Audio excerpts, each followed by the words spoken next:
voudrais rappeler quand même que le rôle essentiel de l'école, c'est d'introduire à des savoirs d'écriture.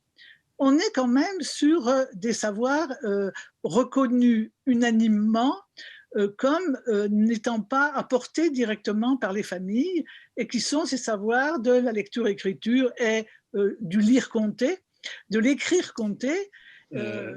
Donc, il me semble important, je crois, d'observer qu'il est question de doter les enfants de savoirs, de méthodes et d'attitudes qui leur permettront de vivre dans le monde qui les entoure et de chercher à le comprendre.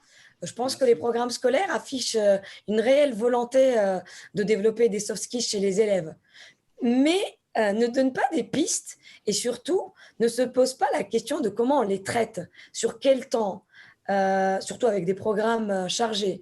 La question des enseignants, s'ils sont formés à former aux compétences psychosociales. Il y a également en France peut-être un manque d'échange avec les élèves sur ces compétences psychosociales.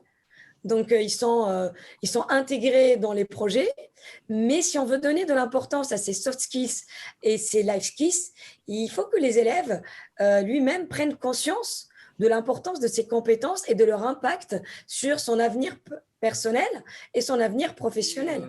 Le professeur des écoles, pour guider les élèves dans la construction des compétences sociales avec méthode et lucidité, doit intégrer cette façon d'agir comme une compétence professionnelle de son référentiel métier.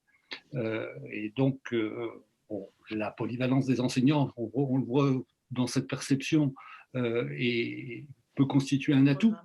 Donc, il ne faut pas confondre les contenus des programmes qui sont ceux que je disais tout à l'heure, les savoirs scolarisables, qui sont beaucoup des savoirs d'écriture, qui passent à un moment donné par l'écriture, et puis les modalités d'apprentissage qui, eux, implémentent en permanence le recours à ce qu'on appelle aujourd'hui, disons, ces soft skills ou ces life skills. Je ne vois pas pourquoi on ne pourrait pas les appeler tout simplement les manières d'être ou de vivre ensemble, ce qu'on appelle le vivre ensemble à l'intérieur de l'école. Je pense qu'aujourd'hui, il y a une posture un peu monoculture de l'école, où les savoirs d'autrui et de l'autre, nous ne les considérons que si, du point de vue de nos propres connaissances, ils peuvent être utiles à nos projets. Et du coup, nous nous intéressons peu au savoir de l'autre, alors qu'on a une école multiculturelle avec des nationalités différentes, avec des primo-arrivants, des allophones, même des personnes d'origine étrangère, donc qui sont français, mais avec des origines. Je rejoindrai ce que dit Michel Parmentier sur la nécessité d'une formation, et d'une formation qui soit à la fois du côté des savoirs et du côté des savoir-faire.